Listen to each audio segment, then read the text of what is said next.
Olá, eu sou a psicóloga Cleonaide e mais uma vez estaremos conversando sobre um tema relevante. E o tema de hoje é a questão da vingança. A vingança é uma dor que acompanha a decepção. Então, falar em vingança é falar de muita raiva, é falar daquele momento em que você não esperava que algo lhe acontecesse e foi injusto. Muito injusto. Então, a vingança, ela deriva sempre de uma grande frustração, pela desconsideração ou por um ato de injustiça. A vingança é uma forma de retribuição. É como se uma pessoa achasse que o outro teria que sofrer a mesma dor ou uma dor superior ao que a pessoa está sentindo. É como se não fosse justo deixar passar algo que está lhe fazendo doer tanto. Então, é claro que falar de decepção e de frustração tem íntima relação com a questão das nossas expectativas. Quanto maior a expectativa, quanto maior o afeto, quanto maior é o compromisso que a pessoa tem com aquelas pessoas, maior é a possibilidade e o desejo de um julgamento severo, de um julgamento duro. E aí, quando a decepção chega, os nossos próprios valores, eles são colocados em xeque. E a pessoa diz, às vezes, me vingar do modo que aquela pessoa merece, quebraria os meus princípios internos, o modo como eu sou, como eu venho sendo durante muito tempo. Então, você já teve a necessidade, o desejo de você se vingar de alguém? Qual será a sensação de uma pessoa que planeja as etapas para executar uma vingança? Francis Bacon, um filósofo, ele diz que a vingança é uma espécie de justiça selvagem.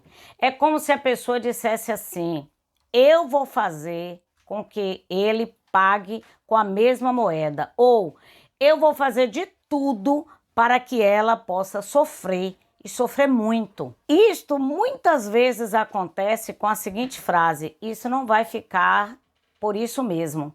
Em 1 hora eu vou encaminhar para que haja um ajuste de contas.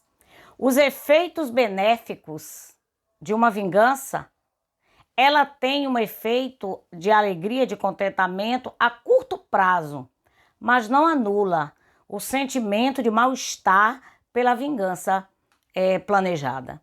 Desse modo, o filósofo Aristóteles, no livro A Ética de Nicômacos, ele chama a atenção de que nenhum de nós somos nem louvados e nem censurados por causa da emoção que causa uma injustiça.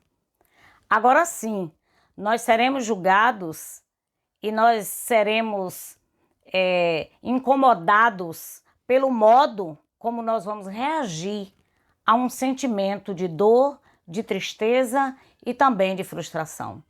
Então, Aristóteles quis dizer que o sentimento em si é uma coisa natural. É claro que se você sofrer uma tristeza, uma decepção, você vai sentir dor.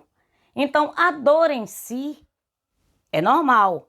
Agora ele diz o seguinte, é preciso senti-la com jeito. É preciso sentir essas emoções, tanto de raiva, como estando encolarizado, mas a raiva, ela precisa ter um limite.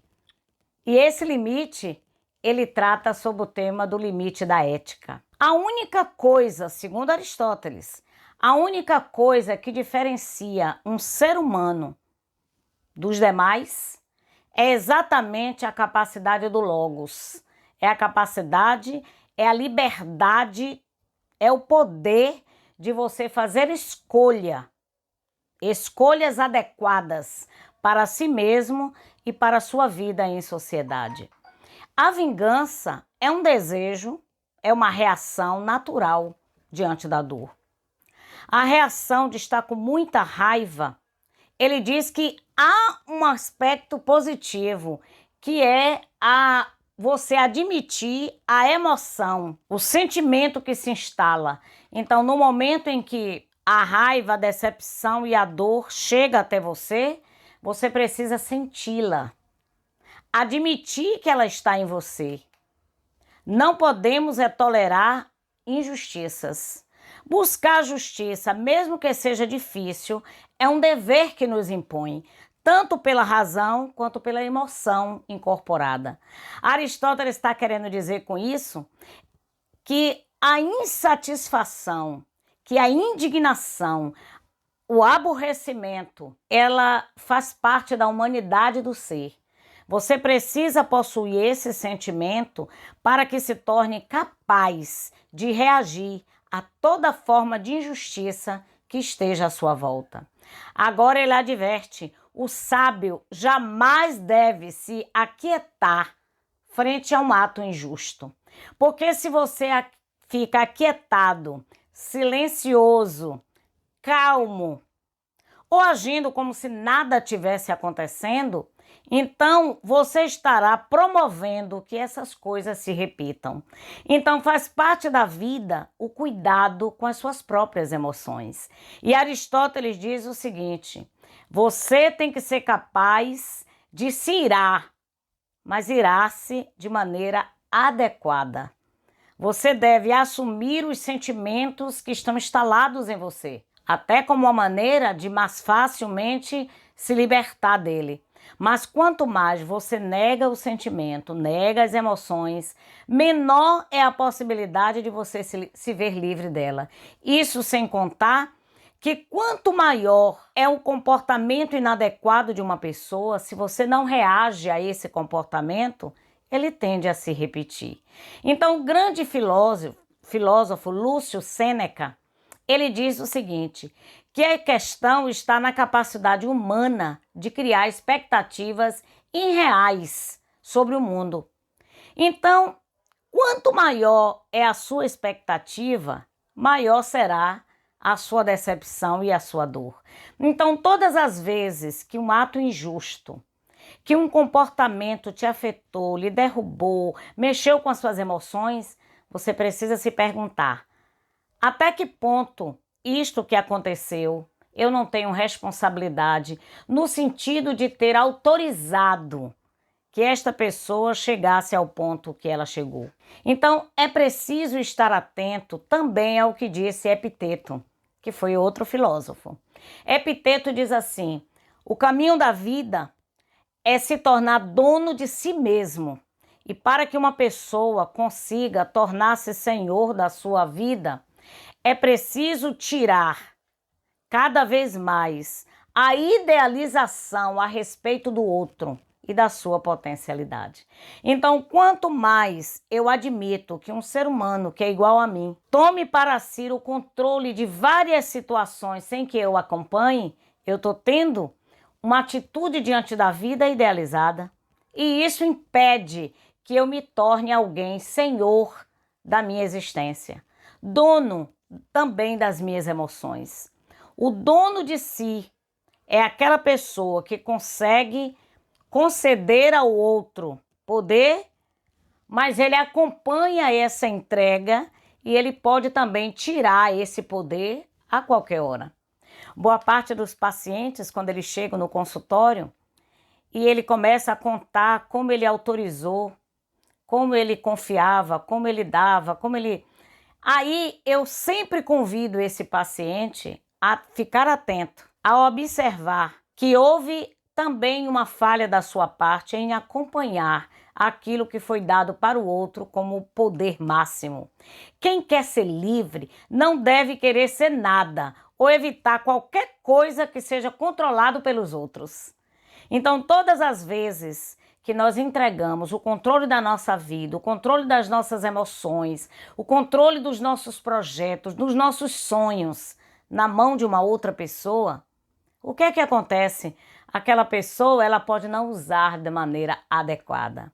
Caso contrário, ele será forçado a ser um escravo, porque ele entregou tudo para o outro, para o comando do outro. William Shakespeare, ele disse o seguinte: o desejo de vingança é um veneno que nós tomamos com a vontade de que o outro morra. Imagina só, quanto maior você aduba a raiva em seu coração, quanto mais você constrói na sua vida um processo para se vingar, sabe o que acontece? Você está perdendo algumas oportunidades de redirecionar a pulsão pela vingança pela pulsão de vida.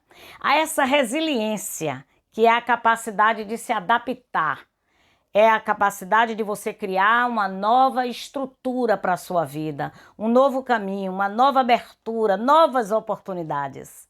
Aprender a desapegar, aprender a abandonar esse lugar de vítima. Esse lugar de olha o que fizeram comigo, observe o que aconteceu, a pessoa estragou a minha vida. Ninguém tem o poder de estragar a sua vida a menos que você entregue para ela.